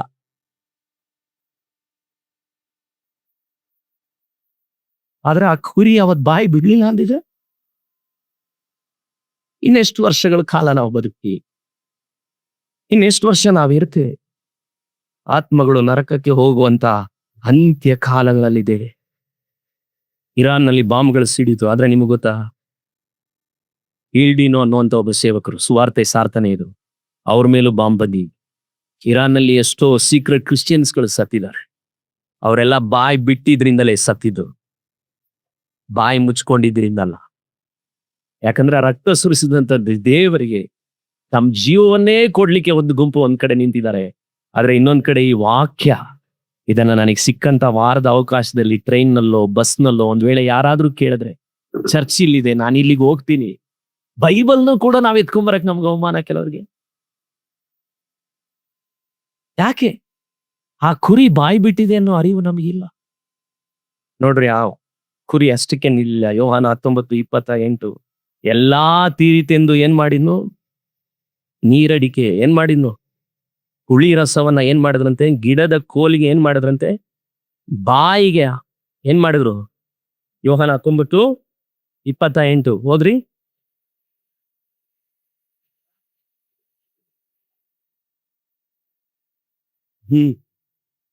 ನೀರಡಿಕೆ ಆಗಿದೆ ಅನ್ನೋ ಯೇಸು ಸ್ವಾಮಿ ಅವತ್ತು ಹೇಳುವಾಗ, ಮತ್ತೆ ನೀವು ಕೆಳಗಡೆ ವಾಕ್ಯ ಏನ್ ಹೇಳುತ್ತೆ? ಆತನು ಎಲ್ಲಾ ತೀರಿತು ಎಂದು ಹೇಳಿ ತಲೆಬಾಗಿ ಏನ್ ಮಾಡಿದಂತೆ? ತನ್ನ ಆತ್ಮವನ್ನು ಒಪ್ಪಿಸಿಕೊಟ್ಟನು. ಆತನು ಬದುಕಲು ಇಚ್ಛಿಸದೇ ಇರುವಂತ ಆತನ ಬದುಕಲಿಕ್ಕೆ ವಾಕ್ಯ ನೀವು ಗಮನಿಸಿ ನೋಡ್ಬೇಕು. ಆತ್ಮನ ತಗೊಂಡಿದ್ದಲ್ಲ ಅದು. ಆತ್ಮನ ಯಾರು ಬಿಟ್ಕೊಟ್ಟು? ನಾವು ಆತ್ಮನ ಒಪ್ಪಿಸ್ಕೊಡಕ್ಕಾಗಲ್ಲ. ಅದೇ ನಮಗೂ ದೇವ್ರಿಗೂ ಇರೋ ವ್ಯತ್ಯಾಸ. ಆತ್ಮನ ದೇವ್ರು ತಗೊಂಡೋಗ್ತಾರೆ. ನೀನು ಅವತ್ತು ಹಿಡ್ಕೊಂಡ್ಬಿಡ್ತೀನಿ ಅಂದ್ರೂ ಹಿಡ್ಕೊಳಕ್ಕೆ ಆಗಲ್ಲ. ಯಾಕಂದ್ರೆ ಆತನ ಒಬ್ಬನೇ ಜಗತ್ತಿನಲ್ಲಿ ಒಪ್ಪಿಸಿ ಕೊಡ್ಲಿಕ್ಕೆ ಆತ್ಮವನ್ನ ಇಟ್ಕೊಂಡಿರೋನು. ಅದೆಂಥ ಒಂದು ದೊಡ್ಡ ಅಥಾರಿಟಿ ಗೊತ್ತಾ? ತಾನೇ ಒಪ್ಪಿಸಿಕೊಟ್ನು ಆತನು. ಈ ವಾಕ್ಯ ಏನ್ ಹೇಳುತ್ತೆ? ಪ್ರತಿಷ್ಠೆ ಮಾಡದಂತ ಆಲಯದಲ್ಲಿ ಯೇಸು ಸ್ವಾಮಿ ಅವತ್ತು, ಅದಕ್ಕೆ ನಾನು ಹೇಳ್ತಾ ಇದ್ದೀನಿ, ಜಗತ್ತಿನಲ್ಲಿ ಎಲ್ಲರೂ ಬದುಕಲಿಕ್ಕೋಸ್ಕರ ಹುಟ್ಟಿದ್ರೆ ಆತನು ಸಾಯಲಿಕ್ಕೋಸ್ಕರನೇ ಯೇಸು ಸ್ವಾಮಿ ಏನ್ ಮಾಡಿದ್ನು? ಹುಟ್ಟಿ. ಹಾಗಿದ್ರೆ ಅವತ್ತು ಯೇಸು ಸ್ವಾಮಿ ಅದೇ ಆಲಯದ ಪ್ರಾಕಾರಗಳಲ್ಲಿ ಆತನು ಎಳ್ಕೊಂಡು ಹೋಗುವಾಗ, ಯೇಸು ಸ್ವಾಮಿ ಹುಟ್ಟಿದಾಗ ಅವತ್ತಿನ ಕಾಲದಲ್ಲಿ ಯಾಜಕರು ಹತ್ರ ಬರ್ಬೇಕು, ಕುರಿಯನ್ನ ಏನ್ ಮಾಡ್ಬೇಕು? ಅರ್ಪಿಸ್ಬೇಕು. ಆದ್ರೆ ಲೂಕನ್ ಬರೆದ ಸುವಾರ್ತೆ 2ನೇ ಅಧ್ಯಾಯ 23ನೇ ವಾಕ್ಯ ಹೇಳುತ್ತೆ, ನೀವು ತೆಗಿಬೇಡ್ರಿ, ಅಲ್ಲಿ ವಾಕ್ಯ ಹೇಳುತ್ತೆ, ಯೇಸುವಿನ ತಂದೆ ತಾಯಿ ಏನ್ ಮಾಡಿದ್ರಂತೆ? ಒಂದು ಜೋಡಿ ಬೆಳವಕ್ಕಿ 2 ಪಾರಿವಾಳನ ತಗೊಂಬಂದು ಏನ್ ಮಾಡಿದ್ರು? ಯೇಸು ಸ್ವಾಮಿನ ಪ್ರತಿಷ್ಠೆ ಮಾಡು. ಅಂದ್ರೆ ಅರ್ಥ ಏನು? ಯೇಸು ಸ್ವಾಮಿ ಹುಟ್ಟಿದಾಗ ಅವ್ರ ಮನೇಲಿ ಕುರಿ ತಗೊಳಕ್ ಅವ್ರಿಗೇನಿಲ್ಲ, ಯೋಗ್ಯತೆ ಇಲ್ಲ. ಯೇಸು ಸ್ವಾಮಿ ಕುರಿ ತಗೊಳಕ್ಕೆ ಯೋಗ್ಯತೆ ಇಲ್ದಿರೋ ಫ್ಯಾಮಿಲಿಲಿ ಹುಟ್ಟಿದ್ರಿಂದಲೇ ಅವತ್ತು ಜೋಡಿ ಬೆಳವಕ್ಕಿನ ಪಾರಿವಾಳವನ್ನ ಯಾಜಕ ಕತ್ತರಿಸಿದಾಗ ಆ ಪ್ರಾಣ ಬಿಡುತ್ತೆ. ಯೋಚನೆ ಮಾಡಿ ನೋಡ್ರಿ, ಇವತ್ತು ಯೇಸು ಸ್ವಾಮಿ ಶಿಲುಬೆಯಲ್ಲಿ ಸಾಯುವಾಗ ಆತನ ಕ್ರೂಜೆಯಲ್ಲಿ ಆ ಕುತ್ತಿಗೆ ಅವತ್ತು ಕತ್ತರಿಸ್ದ ಯಾಜಕ, ಇವತ್ತು ತಾನೇ ಸಮರ್ಪಣೆಯಿಂದ ಆ ಕುತ್ತಿಗೆ ಏನ್ ಮಾಡ್ಕೊ ಬಾಗ್ದು.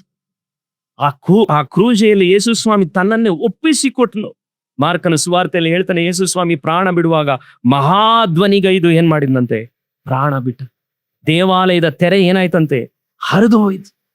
ಯಾವ ರೀತಿಯಲ್ಲಿ ಯೇಸು ಸ್ವಾಮಿ ವಿನಯವಾಗಿ ಅವತ್ತು ಬಿಟ್ಕೊಟ್ನೋ, ಇವತ್ತು ವಿನಯವಾಗಿ ನೀವು ನಮ್ಮ ಜೀವಿತಗಳಲ್ಲಿ ಬಿಟ್ಕೊಡೋದನ್ನ ದೇವರು ನಮಗೂ ನಿಮಗೂ ಕೃಪೆ ಕೊಡ್ಬೇಕು. ಅದಕ್ಕೆ ಪೌಲನನ್ನ ಪೌಲನನ್ನ ಕತ್ತರಿಸ್ಲಿಕ್ಕೆ ಕರ್ಕೊಂಡೋದ್ರಂತೆ.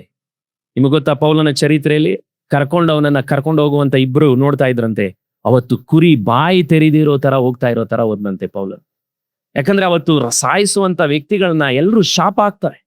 ಶಾಪ ಹಾಕೊಂಡೇ ಕತ್ತರಿಸುವಂತ ಜಾಗಕ್ಕೆ ಹೋಗ್ತಾರೆ. ಆದ್ರೆ ಪೌಲನ ಚರಿತ್ರೆ ಹೇಳುತ್ತೆ, ಪೌಲನು ಬಾಯೇ ಬಿಡ್ಲಿಲ್ವಂತೆ. ಆ ಇಬ್ಬರು ವ್ಯಕ್ತಿಗಳು ಆಶ್ಚರ್ಯಪಟ್ಟಂತೆ, ಯಾಕೆ ಇವನು ಯಾವ ರಾಜನ್ಗೂ ಶಾಪನೇ ಆಗ್ತಾ ಇಲ್ಲ? ಅವರಿಬ್ಬರು ಕತ್ತರಿಸಿದ್ರು. ಆದ್ರೆ ಚರಿತ್ರೆ ಹೇಳುತ್ತೆ, ಅವನನ್ನ ಕತ್ತರಿಸಿದಂತ ಇಬ್ಬರು ವ್ಯಕ್ತಿಗಳು ಮುಂದೆ ಇಬ್ಬರು ದೊಡ್ಡ ದೊಡ್ಡ ಸೇವಕರುಗಳಾಗಿ ಬದಲಾಗ್ತಾರೆ. ಹಾಗಿದ್ರೆ ಆ ಕುರಿ ಅವತ್ತು ಒಂದ್ ಸಮಯದಲ್ಲಿ ಬಾಯಿ ಬಿಡ್ತು, ಆದ್ರೆ ಇನ್ನೊಂದ್ ಸಮಯದಲ್ಲಿ ವದ್ಯಕ್ಕೆ ಒಯ್ಯಲ್ಪಡುವಂತ ಅರ್ಪಣೆಯಲ್ಲೇ ಏನ್ ಮಾಡ್ತು? ಬದುಕಲಿ ಇಚ್ಛಿಸೋದಿಕ್ಕೆ ಏನ್ ಮಾಡ್ತು? ಇವತ್ತು ನೀವು ಆ ದಾರಿಯಲ್ಲಿ ಇದ್ದೇವೆ. ಯೇಸು ಸ್ವಾಮಿ ಅವತ್ತು ಮಗುವಾಗಿ ಹುಟ್ಟಿದಾಗ ತಾಯಿಗೆ ಎಷ್ಟು ಸಂತೋಷ ಆಗಿರುತ್ತೆ. ಆದ್ರೆ ಬೈಬಲ್ ಹೇಳುತ್ತಲ್ಲ, ಮರಿಯಳಿಗೆ ಆ ಸೀಮೋನ್ ಅನ್ನುವಂತ ಪ್ರವಾದಿ ದೇವರ ಆಲಯಕ್ಕೆ ಬರ್ತಾನೆ. ಬಂದು ಹೇಳಿದ ಮಾತೇನು? ನಿನ್ನ ಪ್ರಾಣಕ್ಕಾದ್ರೂ ಏನಾಗುತ್ತಂತೆ? ಅಲಗು ನೆಟ್ಟಂತ ಆಗುತ್ತೆ. ಆ ಮಗು ಹುಟ್ಟಿದ್ ಒಳ್ಳೇದೇ, ಆದ್ರೆ ನಿನಗೆ ಹೆಂಗ್ ಹೋಗುತ್ತಂತೆ? ಕತ್ತಿ ಏನಾಗುತ್ತೆ? ಚೂರು ಹೋದಂಗಾಗುತ್ತೆ.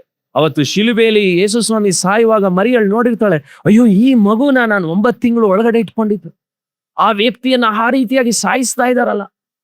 ಕಾಮದಿಂದ ಹುಟ್ಟಿದ್ದಲ್ಲ, ಅದು ಪರಿಶುದ್ಧವಾಗಿ ಹುಟ್ಟಿರುವಂತ ಕನ್ನಿಕೆಯಲ್ಲಿ ಹುಟ್ಟಿದಂತ ಮಗು.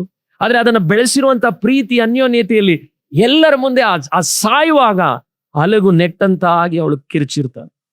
ಆದ್ರೆ ಆ ವಿನಮ್ರವಾದಂತ ಕುರಿ ಅವತ್ತು ಬಾಯಿ ತೆರೀದೇ ಇದ್ದಿದ್ದಕ್ಕೆ, ನೀವು ಪ್ರಕಟಣೆಯಲ್ಲಿ ಓದ್ ನೋಡ್ರಿ, 5ನೇ ಅಧ್ಯಾಯಕ್ಕೆ ಬಂದ್ರೆ, ಪ್ರಕಟಣೆಯ ಅಧ್ಯಾಯ 5ನೇ ಅಧ್ಯಾಯದಲ್ಲಿ 6ನೇ ವಾಕ್ಯ, ಅದ್ಭುತವಾದಂತ ವಾಕ್ಯ ಇಲ್ಲಿ. ಆ ಕುರಿ ಬರೀ ಅವತ್ ಸತ್ತಿದ್ ಮಾತ್ರ ಅಲ್ಲ, ಅಲ್ಲಿ ವಾಕ್ಯ ಏನ್ ಹೇಳ್ತಾ ಇದೆ ನೋಡಿ, ಪ್ರಕಟಣೆ 5:6, ಸಿಂಹಾಸನವು 4 ಜೀವಿಗಳ ಮಧ್ಯದಲ್ಲಿ ಒಂದು ಕುರಿ ಕೊಯ್ಯಲ್ಪಟ್ಟದ್ದಾಗಿ ಏನ್ ಮಾಡಿದ್ನಂತೆ? ನಿಂತಿರುವುದನ್ನು ಕೊಂಡು. ಇದೆ ಫ್ರೆಶ್ ಲ್ಯಾಂಬ್, ಆಗ್ತಾನೆ ಕೊಯ್ದಲ್ಪಟ್ಟಂತ ಒಂದು ಕುರಿ. ಯೇಸು ಸ್ವಾಮಿ ಪ್ರಕಟಣೆಯಲ್ಲಿ ಕಾಣಿಸ್ಕೊಳ್ಳುವಾಗ ಹೆಂಗ್ ಕಾಣಿಸ್ಕೊಳ್ತಾ ಇದ್ದಾನೆ? ಆತನು ಕೊಯ್ಯಲ್ಪಟ್ಟಂತ ಕುರಿಯಾಗಿ ಕಾಣಿಸ್ಕೊಳ್ತಾ ಇದ್ದಾನೆ. ಅದಕ್ಕೆ ನಾವು ಕೂಡ ನಮ್ಮ ಸ್ಥಳಗಳಲ್ಲಿ ನಾವ್ ಹೇಗಿರ್ತೀವಿ? ಒಬ್ಬ ನಿಜವಾದ ಸೇವಕ ಯಾರು ಗೊತ್ತಾ? ಪೌಲನ್ ಅದಕ್ಕೆ ಹೇಳಿದ್ರು, ನಾವಾದರೂ ಕೊಯ್ಗುರಿಗಳಂತೆ ಎಣಿಸಲ್ಪಟ್ಟಿದ್ದೇವೆ.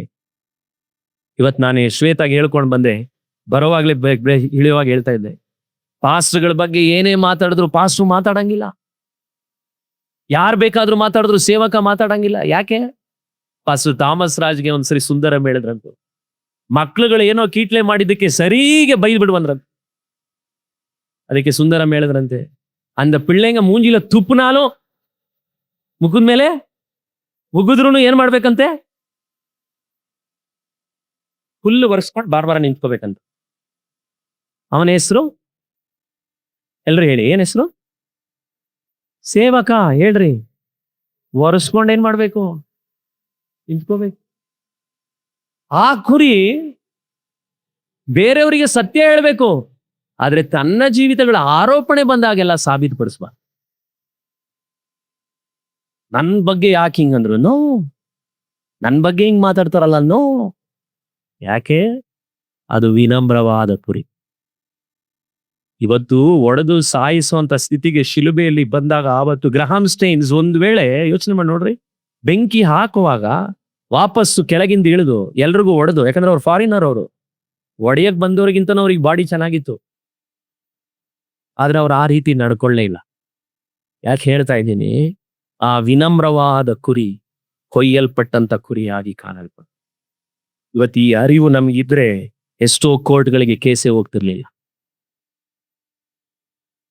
ಕೋರ್ಟ್ಗಳಲ್ಲಿ ಕೇಸ್, ವಿಶ್ವಾಸಿಗಳು ಸೇವಕರುಗಳಿಗೆ ವಿರುದ್ಧವಾಗಿ ಹೋಗಿ ಕೇಸ್ ಹಾಕಿ ಅವನ್ ಸಾಯವರೆಗೂ ಕ್ಷಮೆಗೆ ಹೊಂದಲ್ಲ. ಅದಕ್ಕೆ ಸ್ಟೇನ್ ಸೆಂಟಿ ಅವತ್ತು ಹೇಳಿದ್ದು ನಿಜವಾದಂತ ಮಾತು ಏನು? ನನ್ನ ಗಂಡನ್ನ ಕೊಲೆ ಮಾಡದಂತ ದಾರಾ ಸಿಂಗ್ನ ಕ್ಷಮಿಸಿ ಎಂದು ವಿನಮ್ರವಾಗಿ ಮಾತಾಡಿದ್ಲು. ಅದಕ್ಕೆ ಇವತ್ತಿಗೂ ಆಸ್ಟ್ರೇಲಿಯಾದಲ್ಲಿ ಅವರುಗಳು ಬದುಕಿದ್ದಾರೆ, ಆದ್ರೆ ದೇವರು ಆ ಸಂತತಿಯನ್ನ ಉಳಿಸಿದಾನೆ. ಸುವಾರ್ತೆಯ ಶಕ್ತಿ ಇವತ್ತಿಗೂ ಭಾರತದಲ್ಲಿ ಇದೆ. ಕಾರಣ ಒಂದನ್ನ ನಾನು ನಿಮ್ಗೆ ಹೇಳ್ತಾ ಇದೀನಿ, ಅಲ್ಲಿ ನೋಡ್ರಿ ವಾಕ್ಯ 5:8 4 ಜೀವಿಗಳು 24 ಮಂದಿ ಹಿರಿಯರು ಯಜ್ಞದ ಕುರಿಯಾದಾತನ ಪಾದಕ್ಕೆ ಬಿದ್ರು. ಕೊಯ್ಯಲ್ಪಟ್ಟ ಕುರಿಗೆ ಒಂದ್ ದಿವಸ ವಧಿತನಾದ ಕುರಿಯಾದಾತನ ಮುಂದೆ. ನಾನು ಆ ವಾಕ್ಯಗಳನ್ನ ಈ ವಾರ ಓದ್ತಾ ಇದ್ದೆ. 8ನೇ ವಾಕ್ಯ ಏನ್ ಹೇಳುತ್ತೆ? ಯಜ್ಞದ ಕುರಿಯಾದಾತನ ಪಾದಕ್ಕೆ ಏನ್ ಮಾಡಿದ್ರಂತೆ? ಬಿದ್ರಂತೆ. 9ನೇ ವಾಕ್ಯದಲ್ಲಿ ಹೇಳುತ್ತೆ ಕೆಳಗಡೆ ಭಾಗದಲ್ಲಿ, ನೀನು ಯಜ್ಞಾರ್ಪಿತನಾಗಿ ನಿನ್ನ ರಕ್ತದಿಂದ ಸಕಲ ಕುಲ, ಭಾಷೆ, ಪ್ರಜೆ, ಜನಾಂಗಗಳವರಿಂದ ಮನುಷ್ಯರನ್ನ ದೇವರಿಗಾಗಿ ಏನ್ ಮಾಡಿದೆ? ಕೊಂಡ್ಕೊಂಡೆ. ಮತ್ತೆ ನೀವು 11ನೇ ವಾಕ್ಯದಲ್ಲಿ ಕೆಳಗಡೆ ಭಾಗಕ್ಕೆ ನೀವು ಬಂದ್ರೆ 12ನೇ ವಾಕ್ಯ ಹೇಳುತ್ತೆ, ಅವರು ಮಹಾಶಬ್ದದಿಂದ ಏನಂತ ಕೂಗಿದ್ರಂತೆ? ವಧಿತನಾದ ಕುರಿಯಾದಾತನು ಬಲ, ಐಶ್ವರ್ಯ, ಜ್ಞಾನ, ಸಾಮರ್ಥ್ಯ, ಮಾನ, ಪ್ರಭಾವ, ಸ್ತೋತ್ರಗಳನ್ನು ಹೊಂದುವುದಕ್ಕೆ ಏನಾಗಿದ್ದಾನೆ? ಎಲ್ರು ಹೇಳ್ತೀರಾ? ವಿನಮ್ರವಾದ ಕುರಿ ಒಂದ್ ದಿವಸ ಹೆಂಗ್ ಬರುತ್ತೆ ಗೊತ್ತಾ? ವಿಜೃಂಭಿಸುವ ಸಿಂಹಾಸನ. ನೀವ್ ಹೇಳುವಂತ ದೊಡ್ಡ ದೊಡ್ಡ ಸ್ಪೋರ್ಟ್ಸ್ ಮೆನ್ಗಳು, ಸಿನಿಮಾ ಸ್ಟಾರ್ಗಳು ಬಾಗ್ತಾರ ಅವತ್ತು ಆ ಕುರಿ ಮುಂದೆ. ಅವತ್ತದು ಯಜ್ಞದ ಕುರಿಯಾದ ಆತನ. ಅವತ್ತು ರಾಜಾದಿರಾಜನಾಗಿ ಬರ್ತಾನೆ. ಆತನ ಮುಂದೆ ಎಲ್ಲರೂ ನಡುಗ್ತಾರೆ. ಅಡಗಿಸ್ಕೊಂಡವರು, ನಾಟಕಗಳನ್ನ ಮಾಡಿದವರು ತತ್ತರಿಸಿ ಅವತ್ತು ಬೀಳ್ತಾರೆ. ಆ ಕುರಿ ಅವತ್ತು ಕೊಯ್ಯಲ್ಪಟ್ಟ ಕುರಿಯಲ್ಲ, ಸಿಂಹಾಸನದ ಕುರಿ. ಆ ಕುರಿ ಬಗ್ಗೆ ಹೀಯಾಳಿಸಿದಂತ ಎಲ್ಲಾ ಜನರುಗಳ ಮುಂದೆ ಸಕಲ ಜನಾಂಗದವರು, ನಾನು ನಂಬ್ತೇನೆ ಇರಾನ್ನಲ್ಲಿ ಕೊಲ್ಲಲ್ಪಟ್ಟಂತ ಎಷ್ಟೋ ಕ್ರೈಸ್ತರುಗಳು ಕೂಡ ಒಂದ್ ದಿವಸ ರಕ್ತ ಸಾಕ್ಷಿಯಾಗಿ ಸತ್ತವರು ಅವತ್ತ ವಧಿತನಾದ ಕುರಿಯಾದ ಆತನ ಮುಂದೆ ನಿಂತಿರ್ತಾರೆ. ನಿಮ್ಗದ ಅರ್ಥನೇ ಆಗ್ತಾ ಇಲ್ಲ ನಾನು ಮಾತಾಡಿದ್ರೆ ಅಲ್ವಾ? ಯಾಕೆ? ಯೇಸುವಿಗಾಗಿ ರಕ್ತ ಸಾಕ್ಷಿಯಾಗಿ ಸತ್ತವ್ರು ಎಲ್ಲಿರ್ತಾರೆ ನೋಡ್ರಿ. ನಿಮ್ಗೆ ರಿಯಾಲಿಟಿನೇ ಅರ್ಥ ಆಗ್ತಿಲ್ಲ, ನಿಮ್ ಕಣ್ಗಳಲ್ಲೆಲ್ಲ ಒಳಪೇ ಇಲ್ಲ. ಯಾಕಂದ್ರೆ ಈ ಬುಕ್ ಹೇಳೋದನ್ನ ನಂಬೋದೇ ಇಲ್ಲ. ಅದಕ್ಕೆ ರಕ್ತ ಸಾಕ್ಷಿಯಾಗಿ ಸತ್ತಂತ ಪ್ರವೀಣ್ ಪಡಗಾಲನ ಹೋದ ವರ್ಷ ಆಂಧ್ರದಲ್ಲಿ ಸಾಯಿಸಿದ್ರು. ಕಳೆದ ವಾರ ಶವ ಸಂಸ್ಕಾರದ ಮಾರ್ಚರಿ ಹತ್ರ ಅವರ ಹೆಂಡತಿ ಮಕ್ಕಳು ಅಮೆರಿಕದಲ್ಲಿದ್ದಾರೆ. ಕೋರ್ಟ್ ಕೇಸ್ನಲ್ಲಿ ಅವ್ರನ್ನ ಕುಡುಕ ಅಂತ ಹೇಳಿದ್ದಾಯ್ತು. ನ್ಯಾಯ ಎಲ್ಲಿ ಪ್ರವೀಣ್ ಪಗಡಾಲಾಗೆ? ಜಗತ್ತಲ್ಲಿ ಇಲ್ಲ. ಆದ್ರೆ ಕಲ್ ಮೇಲೆ ಒಂದ್ ಮಾತು ಬರ್ದಿದ್ದಾರೆ, ಅದು ಅವ್ರ ಹೆಂಡತಿ ಹೇಳಿರೋ ಮಾತು. ಬರೀರಿ, ಅವನೊಬ್ಬ ರಕ್ತ ಸಾಕ್ಷಿ. ಹೆಂಡತಿ ಕುಡುಕ ಅಂತಲ್ಲ ಹೇಳಿದ್ದು. ಇವತ್ತಿಗೂ ಎಷ್ಟೋ ಜನರು ಕುಡುಕ ಅಂತಾನೆ ಪ್ರವೀಣ್ ಪಗಡಾಲ ಮಾಡಿ. ಒಂದ್ ವೇಳೆ ಅವನ ಮಕ್ಕಳುಗಳನ್ನ ನೋಡೋವಾಗ ಜನ ಏನ್ ಹೇಳ್ಕೊಂತಿರ್ತಾರ ಆಂಧ್ರದಲ್ಲಿ? ನಿಮ್ಮಪ್ಪ ಯೇಸು ಸ್ವಾಮಿ ಬಗ್ಗೆ ಹೇಳ್ದ, ಲಾಸ್ಟ್ ಅಲ್ಲಿ ಕುಡ್ಕೊಂಡು ಹೋಗ್ತಾ ಇದ್ದಿದ್ನ ಇಡೀ ರಾಜ್ಯ ದೇಶಗಳು ಟಿವಿಲಿ ನೋಡ್ತು ಅಂತ ಹೇಳುತ್ತೆ. ಆದ್ರೆ ಹೆಂಡತಿ ಗೊತ್ತು ಗಂಡ ಕುಡುಕ ಅಲ್ಲ ಅಂತ. ಅದಕ್ಕೆ ನಂಬಿಕೆ ನಿರೀಕ್ಷೆಯಿಂದ ಕಲ್ ಮೇಲೆ ಬರ್ದಿರೋದು. ಸ್ವಾಮಿ ಬರುವಾಗ ನನ್ ಗಂಡ ಇದ್ದೆ ಹೇಳ್ತಾನೆ. ನಿಮ್ಗೆ ಅದ ಅರ್ಥನೇ ಆಗಲ್ಲ, ಯಾಕಂದ್ರೆ ಅದರ ಸಣ್ಣ ಭಾಗನೂ ನಿಮ್ಗೆ ಅರಿಯಿಲ್ಲ. ಓ ದೇವರ ಮಕ್ಕಳೇ, ಕಡೆದಾಗ ನಾನು ನಿಮ್ಗೊಬ್ಬ ವ್ಯಕ್ತಿನ ತೋರಿಸ್ತೀನಿ ನೋಡು. ಇದು ನಿಜವಾಗ್ಲೂ ನಡೆದಂತ ಘಟನೆ. ಇಸ್ಲಾಂನ ಪ್ರತಿಪಾದಕ ಅಹಮದ್ ದೀದತ್ ಇವತ್ತಿಲ್ಲ, ಮಲೇಷ್ಯಾದ ಒಂದು ಯೂನಿವರ್ಸಿಟಿಯಲ್ಲಿ ಜೋರಾಗಿ ಕೂಗ್ದ. ಯೇಸು ಸ್ವಾಮಿ ಬಗ್ಗೆ ಬಹಳ ಹೀಳಾಗಿ ಮಾತಾಡ್ದ. ಅದೊಂದು ಫೋರಂ, ಅಲ್ಲಿ ತರ್ಕ ನಡೀತಾ ಇರುವಂತ ಜಾಗ.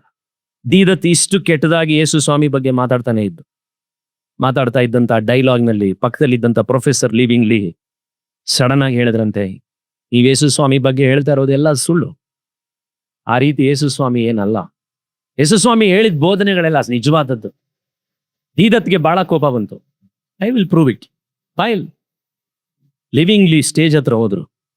ಲಿವಿಂಗ್ಲಿ ಹತ್ರ ಸಡನ್ ಆಗಿ ಆ ವ್ಯಕ್ತಿ ಏನ್ ಮಾಡಿದ್ರಂತೆ, ಯೇಸು ಸ್ವಾಮಿ ಹೇಳಿದ್ದೆ ನಾ ಜೀವಿಸ್ಬೋದು ಅಂತ ನೀನು ಹೇಳ್ತಿದೀಯಲ್ಲ, ಜೀವಿಸ್ಬೋದಾ?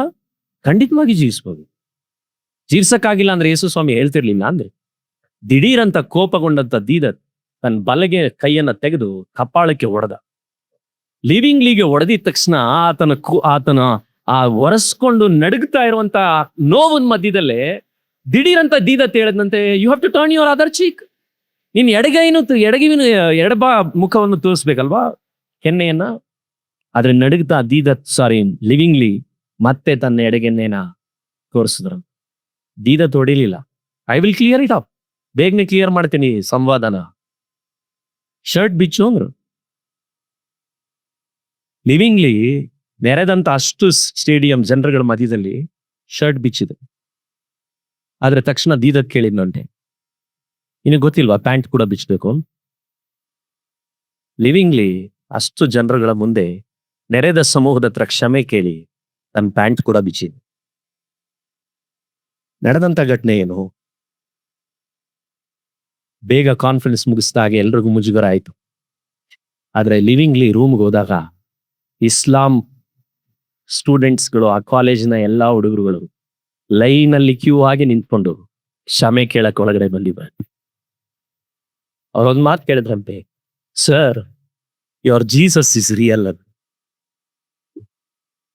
ನಿಮ್ಮ ಯೇಸು ನಿಜವಾದವನು ಅಂತ ನಾವು ನಂಬ್ತೀವಿ. ಅದಕ್ಕೆ ನೆಪೋಲಿಯನ್ ಅಲೆಕ್ಸಾಂಡರ್ ಹೇಳ್ದ, ನಾವುಗಳು ದ್ವೇಷದಿಂದ ಕತ್ತಿಗಳಿಂದ ನಮ್ಮ ರಾಜ್ಯವನ್ನ ಗೆದ್ಲಿಕ್ಕೆ ಪ್ರಯತ್ನ ಮಾಡಲಿ, ಆದರೆ ಶಿಲುಬೆಯಲ್ಲಿರುವ ಯೇಸು ಪ್ರೀತಿಯಿಂದಲೇ ರಾಜ್ಯಗಳನ್ನ ಸಂಪಾದಿಸಿ. ಆತನು ಗೆದ್ದಿದ್ದು ರಾಜ್ಯವನ್ನ, ನಿಮ್ಮನ್ನ ಗೆದ್ದಿದ್ದು ವಿನಮ್ರವಾದಂತ ಕುರಿಯ ಯಜ್ಞದ ರಕ್ತಕ್ಕ. ಆ ರಕ್ತಕ್ಕೆ ಇವತ್ತು ನೀವು ಕಣ್ಣೀರಿನಿಂದನಾದ್ರೂ ಆರಾಧಿಸ್ಬೇಕು. ಆ ರಕ್ತದ ಕುರಿಮರಿಗೆ ನೀವು ಯೋಗ್ಯತೆಯಾಗಿ ಬಾಯಿಗಳನ್ನ ತೆರೀಬೇಕು. ಆ ಕುರಿಮರಿಗಾಗಿ ನೀವು ಮಾತಾಡ್ಬೇಕು. ಆ ಕುರಿಮರಿಗಾಗಿ ನೀವು ಬಿಡುಗಡೆಯನ್ನ ಕೇಳಬೇಕು. ಆ ಕುರಿಮರಿಗೋಸ್ಕರನಾದ್ರೂ ನೀನ್ ಬದುಕಬೇಕು. 2 ಕೊರಿಂಥ 5:15 ವಾಕ್ಯ ಹೇಳುತ್ತೆ, ಜೀವಿಸುವವರು ಇನ್ನು ಮೇಲೆ ತಮಗಾಗಿ ಜೀವಿಸದೆ ತಮಗಾಗಿ ಸತ್ತು ಎದ್ದು ಬಂದ ಆತನಿಗೋಸ್ಕರ ಜೀವಿಸಬೇಕೆಂದು ಆತನು ಸತ್ತನು. ಇವತ್ತು ನಾವು ಯಾರಿಗಾಗಿ ಬದುಕ್ತಾ ಇದ್ದೇವೆ? ಎದ್ದು ನಿಂತು ಕಣ್ಗಳನ್ನು ಮುಚ್ಚಿ ನಾವು ಪ್ರಾರ್ಥನೆ ಮಾಡೋಣ. ಇವತ್ತು ಮತ್ತೊಮ್ಮೆ ನಿಮ್ ಜೀವಿತವನ್ನ ಸಮರ್ಪಿಸ್ತೀರಾ? ಶಿಲುಬೆಯ ಶಕ್ತಿ ಲೋಕದವರಿಗೆ ಹುಚ್ಚು ಮಾತು, ಆದ್ರೆ ನಂಬುವವರಿಗಾದರೂ ದೇವರ ಶಕ್ತಿ. ಇವತ್ತು ದೇವರ ಪ್ರಸನ್ನತೆಯ ಆಲಯದಲ್ಲಿ ಬಲವಾಗಿರೋದನ್ನ ನಾನು ಸೆನ್ಸ್ ಮಾಡ್ತಾ ಇದ್ದೆ. ನಿಮ್ಮ ಜೀವಿತಗಳನ್ನು ಒಂದು ವೇಳೆ ನೀವು ಯಾರಾದ್ರೂ ಯಥಾರ್ಥವಾಗಿ, ನಿಮಗೆ ಲಾಜಿಕ್ ಆಗಿ ನಾನು ಎಕ್ಸ್ಪ್ಲೈನ್ ಮಾಡಕ್ ಆಗಲ್ಲ. ನಿಮ್ಮ ಪ್ರಶ್ನೆಗಳಿಗೆಲ್ಲ ನಾನು ಉತ್ತರ ಕೊಡ್ಲಿಕ್ಕೂ ನನ್ನ ಹತ್ರ ಉತ್ತರಗಳಿಲ್ಲ.